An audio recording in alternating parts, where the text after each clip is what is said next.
Okay, so chapter 2. Hopefully I can just read this and hopefully I can get it done faster so that I can just keep reading, but we'll see. Okay, so chapter 2. Before I was, there was. I live with my two parents, Jessica and Johnny Page. I have 5 siblings who live at home with me, but 7 siblings in all. I don't have much family. I have an aunt. I have an aunt and an uncle, but we aren't really talking. My grandma that I have a relationship with passed away July 2018. Most of my family have passed, or we don't talk much. Most of my family doesn't live in Oklahoma. I used to be super close to my cousins, but one of my cousins did something really bad to me when I was asleep at his house a month back. I am close with my therapist, Paige, and my doctor, Dr. Hoos. My doctors and therapists have helped me through a lot of current and past trauma and difficulties. My parents are a big help and factor in my past and future accomplishments. Shoto has been tough on me, but my teacher, Miss Monk, has helped me so I can graduate on time. I am on a good track, so I will be able to graduate in May. I am very excited to graduate. It doesn't seem that real yet. I ordered my cap and gown and tassel. That was an exciting moment. The most exciting thing in my childhood was being adopted. That was the best thing that could happen to me in my life.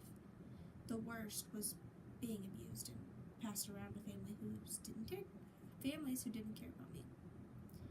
But I don't like thinking about that. I was the middle kid of an older sister and a younger sister for the longest time. I hated it. I remember sitting on the trampoline with my cousin who was also a middle kid. He also hated it, and we had so many of the same struggles. Sometimes we felt like they were given most of the attention, and sometimes we felt ignored. We were so close, we understood each other. My cousin who is only 3 months younger than me, his name is Peyton, and we got close in high school for about a year and a half. Then one day we kind of stopped talking.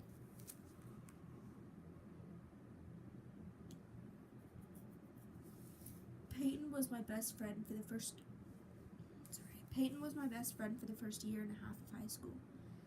Peyton protected me from a girl who tried to punch me. Peyton hung out with me and always talked to me. Peyton even dated my best friend. I thought it would be great, but I ended up hating it. It felt like I lost both my cousin and my best friend. Them two had their first kiss in my living room. I saw it and it was kind of awkward. Peyton and I hardly talked after sophomore year. Tommy, Chloe, and I got close again 6 months ago. But about 2 weeks ago, Tommy sexually abused me while I was sleeping at his house, and Gabby and Chloe were in the same room sleeping. We don't talk at all anymore. A lot went there. So I'm going to show you the pictures that I have for this chapter. Okay. So this again is my family before we got the 2 little boys. This is my family. This was me. I was the middle kid. Bailey was the oldest, and Chloe's the youngest. And that was us. Yeah.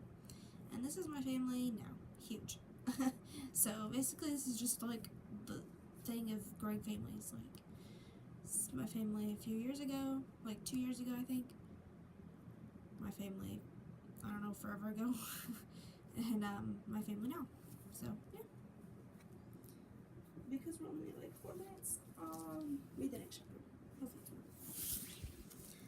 Okay. Chapter 3. Suddenly I became me. Okay. This chapter is so far my hardest one to write about. My earliest memories doesn't include much,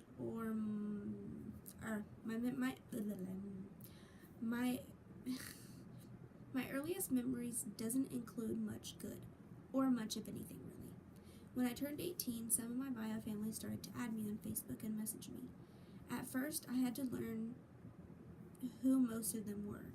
Some good came out of talking to them, but also some not so good came out of it. The first person to contact me was Beth Horton. I think that's how you say her name. I'm not positive. She is my bio aunt, I think. She messaged me on my birthday. She was super nice and respectful. Beth explained who she was and told me that she had seen me at the zoo, where she works, but didn't say hi out of respect. I thanked her. Beth told me not to hesitate to ask her anything. She didn't know what all happened in my past, why I was taken, so I told her. I then asked Beth for pictures of Bailey and I separate and together. I wasn't picky, I just wanted pictures of my childhood.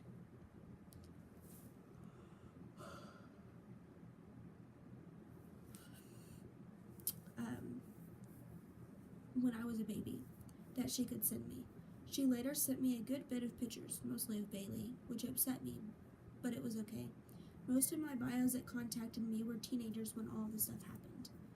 Side note, my bio parents were teenagers when they had me, so not really a surprise.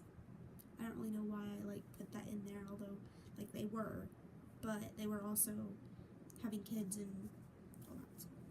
Anyways, also my bio siblings contacted me. Chloe messaged me on her mom's Facebook Messenger. Hi Chloe, because I know that you'll probably watch this. My bio mom contacted me not too long after my 18th birthday. I did not have much to say to her, but yet I had a lot of things to say to her. At first, she tried to lie to me when I asked questions and tried to brainwash me. After removing her a few weeks, after she lied, she messaged my sister Bailey and told her the truth. So I added her back. I'm so sorry. So I added her back, and she was honest with me, and she was clean and was working at a beauty shop and had went to beauty school. She was clearly telling the truth about being clean for 2 years. I asked her questions, got answers, and was at peace with everything. However, sadly, she didn't have any pictures of me, but it's whatever. What was I like as a child? Well, the information I do know is that apparently I was a very sassy little blonde-headed, curly little girl. I hated shoes, and I loved baby dolls. My mom, Jessica, told me when I came to live with her, I always had to have that dang baby everywhere I went.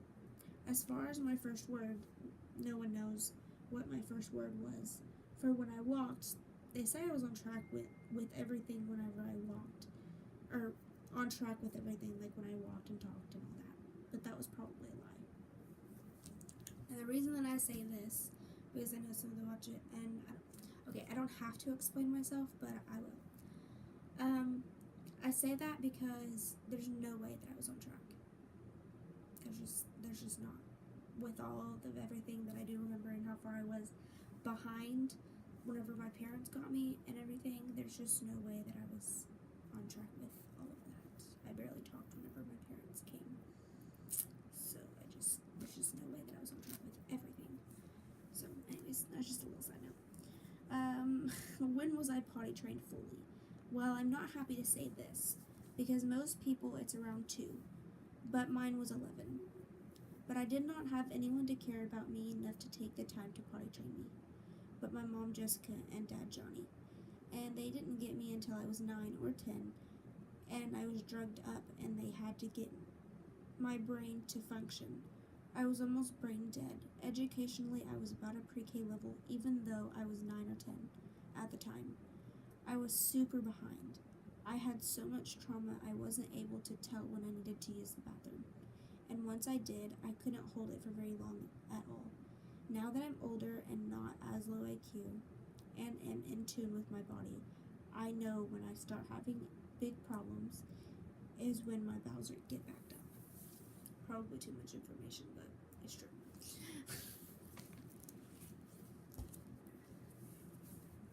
Sorry, I have this little bump thing in between there. Anyways, picture of me now. Picture of me when I was a toddler.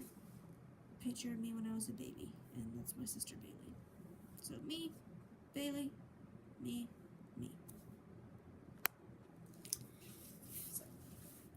that is chapter 3. So, see you in a minute for chapter 4.